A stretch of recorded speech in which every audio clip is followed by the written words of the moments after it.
میرے اور آپ کے آقا و مولا حضور نبی رحمت صلی اللہ علیہ وآلہ وسلم نے ارشاد فرمایا، جو مجھے ضمانت دے دے جو اس کے دو جبڑوں کے درمیان ہے یعنی زبان، اور جو اس کی دو ٹانگوں کے درمیان ہے اس کی پارسائی کی جگہ، فرمایا میں محمد اس کو جنت کی ضمانت دیتا ہوں۔ انسان کے بہت سارے گناہ ان دو اعضاء کی وجہ سے ہیں۔ زبان غیبت بھی کرتی ہے، زبان جھوٹ بھی بولتی ہے، زبان گلہ اور شکوہ کا رنگ بھی اختیار کرتی ہے، الزام تراشی بھی کرتی ہے، تو بہت سارے جرائم زبان کے ہیں۔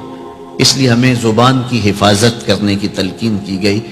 میرے اور آپ کے آقا و مولا نے ارشاد فرمایا، من کانا یؤمن باللہ والیوم الآخر فلیقل خیرا او لیصمت، فرمایا جو اللہ اور پچھلے دن پر ایمان لاتا ہے اس کو چاہیے یا تو کلمہ خیر کہے یا پھر وہ خاموش رہے۔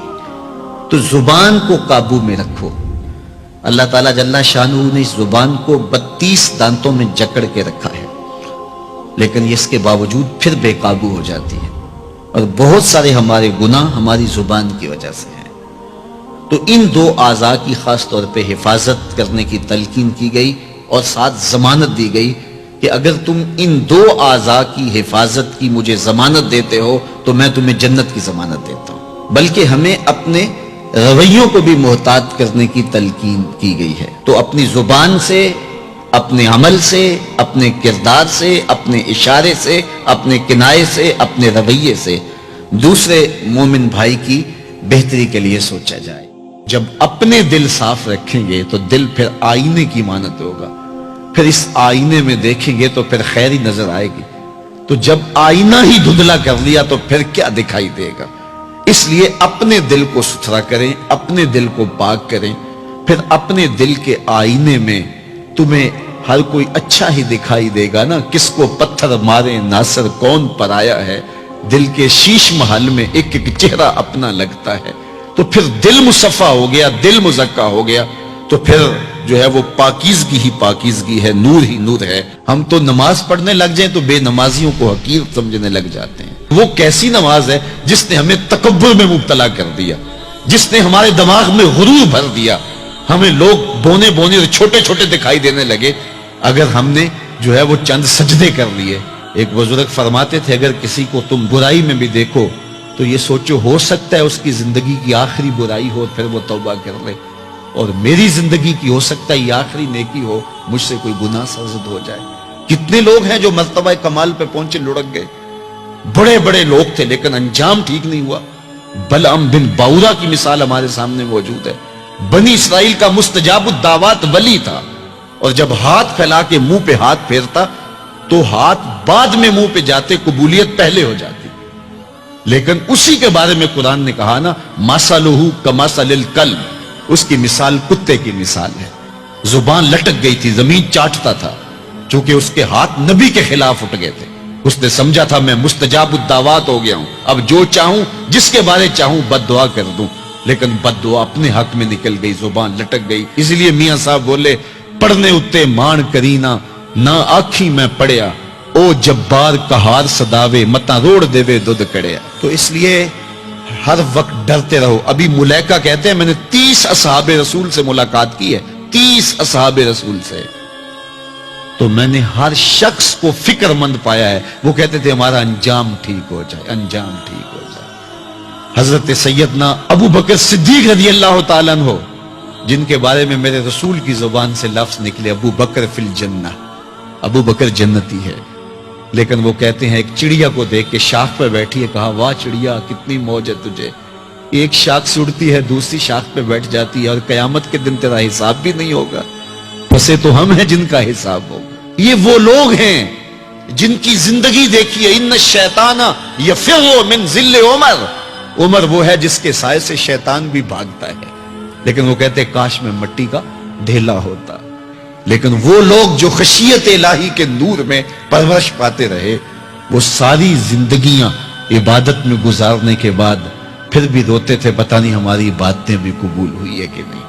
حضرت سری سکتی رضی اللہ تعالیٰ عنہ دن میں کئی بار آئینہ دیکھتے تھے اور اپنے چہرے پہ ہاتھ پھیر کے دیکھتے تھے، کہیں میرے گناہوں کے سبب سے میرا چہرہ سیاہ تو نہیں ہو گیا۔ حضرت جنید بغدادی کے سکے ماموں لگتے ہیں، فرماتے ایک دن حضرت صدیق سکتی نے مجھے نصیحتیں کی، ایک نصیحت کی تو میرے پاؤں تلے سے زمین نکل گئی. کہنے لگے بیٹا جب میں مر جاؤں تو مجھے بغداد سے باہر دفن کرنا. تو میں نے کہا کہ حضرت لوگ تو بغداد میں دفن ہونے کو ترستے ہیں، تو آپ کہتے ہیں مجھے بغداد سے باہر دفن کرنا؟ تو حضرت صدیق سکتی رضی اللہ تعالیٰ عنہ فرمانے لگے کہ اے جنید میں ڈرتا ہوں میری بدعمالیوں کی وجہ سے بغداد کی مٹی مجھے قبول کرنے سے انکار نہ کر دے. یہ وہ لوگ تھے تتجافا جنوبہم عن المضاجع، جن کی کروٹیں خوف و طمع میں بستروں سے الگ رہتی تھی اور اللہ کو پکارا کرتے تھے. راتوں کی تنہائیوں میں اٹھ اٹھ کے راتوں کو آباد رکھا کرتے تھے. حضرت شیخ سعدی نے لکھا ہے کہ مطاف میں ایک شخص کنکروں پہ پیشانی رکھ کے رو رہا ہے اور کیا کہتا ہے، اللہ مجھے معاف کر دے نہیں تو قیامت کے دن نابینا اٹھانا، تیرا کیا تیرے بندوں کا سامنا نہیں کر پاؤں گا. اتنے درد سے روتا ہے کہ سینے میں دل ڈولتے ہیں. ایک شخص تو اپنا طواف چھوڑ کے اس کے پاس کھڑا ہو گیا تو اس کی پشت پہ ہاتھ پھیرنے لگا، حوصلہ رکھ اللہ بڑا کریم ہے، حوصلہ رکھ اللہ بڑا رحیم ہے، اور اس کو تسلی دینے لگا. اور وہ اتنے درد سے روتا ہے اس کی چیخیں سنی نہیں جاتی، مطاف کے کنکروں پہ اس کے آنسو گرتے ہیں اور کہتا ہے اے اللہ مجھے معاف کر دے نہیں تو نابینا اٹھانا، تیرا سامنا تو بڑی دور کی بات تیرے بندوں کا سامنا نہیں کر پاؤں گا. تو اس شخص نے طواف چھوڑ دیا اور اس کو تسلی دینے لگا. تھوڑی دیر کے بعد وہ شخص جانے لگا، چہرے پہ اس نے پردہ اڑا ہوا تھا. تو اس شخص کو تجسس تھا کہ میں دیکھوں یہ کون ہے جو اتنے درد سے روتا ہے اور اس کو سمجھاؤں کہ اللہ بڑا کریم ہے. تو وہ اس کے پیچھے چل پڑا.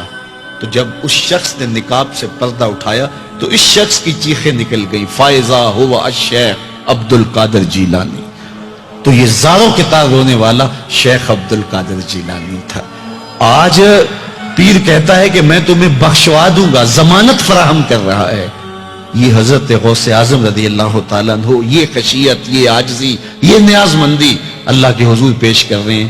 جب تک خشیت کا یہ عالم بندے کو اوپر طاری نہیں ہوتا اتنی دیر تک اس کے عمل اس کے اندر عجز پیدا نہیں کریں گے، عجب پیدا کریں گے، ریاکاری پیدا کریں گے، تسنع پیدا کریں گے. وہ لوگوں کو حقیر سمجھنے لگ جائے گا. اور اس کائنات میں اس سے بڑا کیا جرم ہو کہ کوئی کسی کو حقیر سمجھے. تو کسی کو حقیر مت سمجھو. اپنے اعمال کا کیا یقین ہے کہ وہ قبول ہوئے کہ نہیں ہوئے.